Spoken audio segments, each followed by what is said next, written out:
Hello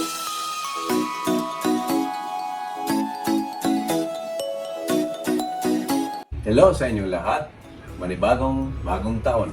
Ang pagiging positibo at ang pagkakaroon ng optimistic na pananaw ay mahalaga para sa mas magandang buhay. Kaya't sa pambungad nating episode sa 2024 ay inaanyayahan ko kayong lahat na harapin natin ang bagong taon ng mas lubos na pag-asa at matibay na pagtitiwala.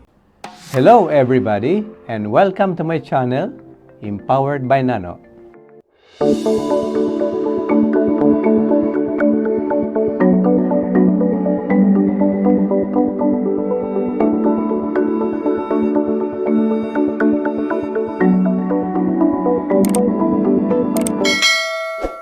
Narito ang ilang tips na makakatulong sa mga Pinoy PWDs, mga senior citizens at sa general public upang magkaroon ng mas magandang buhay sa 2024.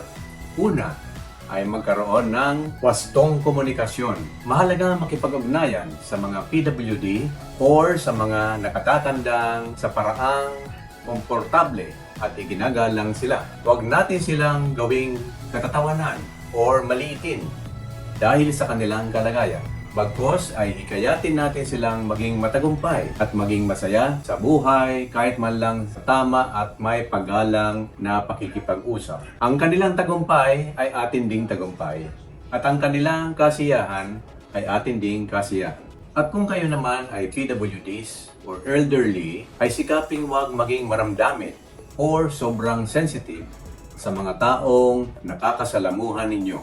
At huwag ding kayong sobrang demanding dahil sa inyong kalagayan. Tandaan na huwag ninyong kakawaan ang inyong sarili dahil kayo ay mahalagang bahagi ng lipunan bilang isang PWD or elderly. Ang lahat ng mamamayan, PWD man o hindi, bata man o nakatatanda, ay may karangalan at karapatan sa isang malaya at masayang pamumuhay.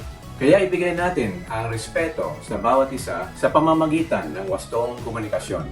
Ikalawa ay accessibility.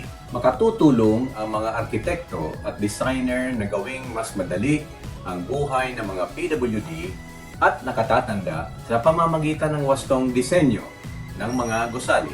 Kabilang dito ang pagtiyak na ang mga gusali ay mapupuntahan ng mga PWD at seniors. Ang ikatlo ay ang survival skills o mga kasanayan sa kaligtasan. Ang mga PWD ay maaring matuto ng mga kasanayan sa kaligtasan upang matulungan silang makayanan ang mga natural na sakuna. Halimbawa, ang mga senior citizen at PWD ay dapat turuan kung paano gumamit ng mga emergency blanket, whistles, flashlight, at iba pang tools upang mabuhay sakaling magkaroon ng natural na sakuna. Ang ika-apat na tip ay ang pagkakaroon ng inspirasyon. Gawing inspirasyon ang buhay ng mga PWDs at seniors.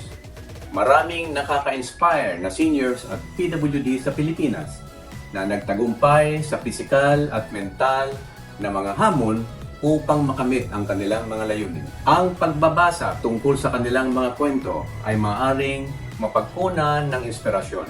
Ang ikalimang tip ay ang pag-avail ng suporta ng gobyerno.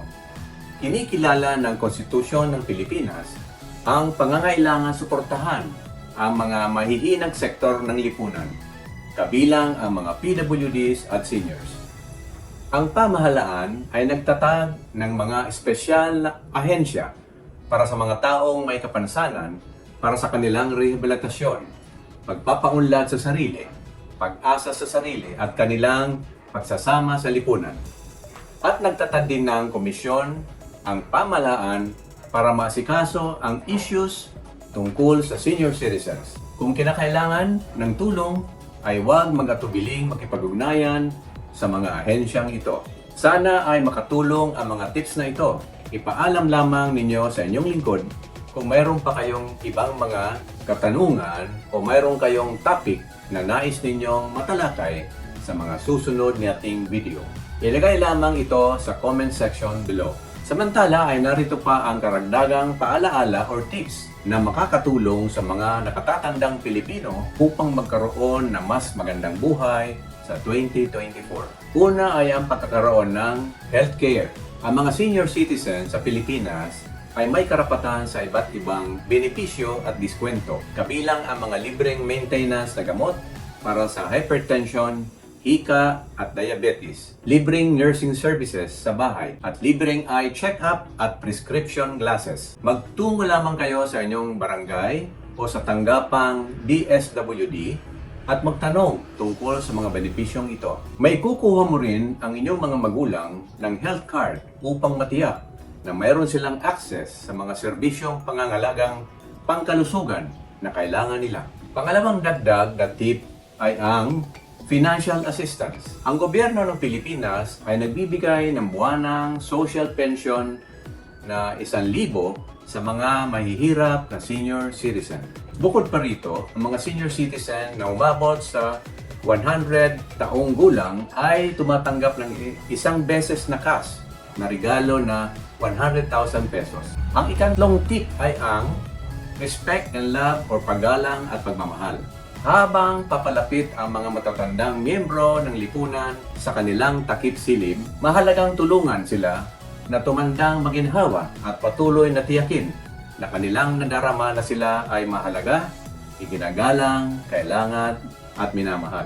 Ang ika-4 ay ang community involvement or pakikilahok sa komunidad. Ang mga senior citizen ay maaring patuloy na mag-ambag sa kanilang pamilya at komunidad kahit na sa kanilang katandaan. Ang paghikayat sa kanila na lumahok sa mga aktibidad sa komunidad ay makakatulong na sila ay manatiling aktibo at malakas ang katawan at isipan. Ang ikalima at panghuling tip ay ang retirement planning o pagplano sa pagre-retiro. Kumpara sa ibang bansa, may kakaibang pamumuhay sa pagre-retiro sa Pilipinas sa napakababang presyo. Ang pagplano para sa pagre-retiro ay makatutulong sa mga senior citizen na magkaroon ng komportableng buhay sa kanilang ginintoang taon or golden years. Kaugnay po nito, ay masaya kong ibinabalita na ngayong January 2024 ay ilalabas na ang pinakabagong libro ng inyong lingkod na may titulong Empowering the Retirees. Sana po ang tabayanan ninyo ang librong ito sa mga online at offline bookstores at siguradong marami kayong matututunang bago at kapaki-pakinabang sa inyong pagre-retiro. Hanggang dito na lamang po.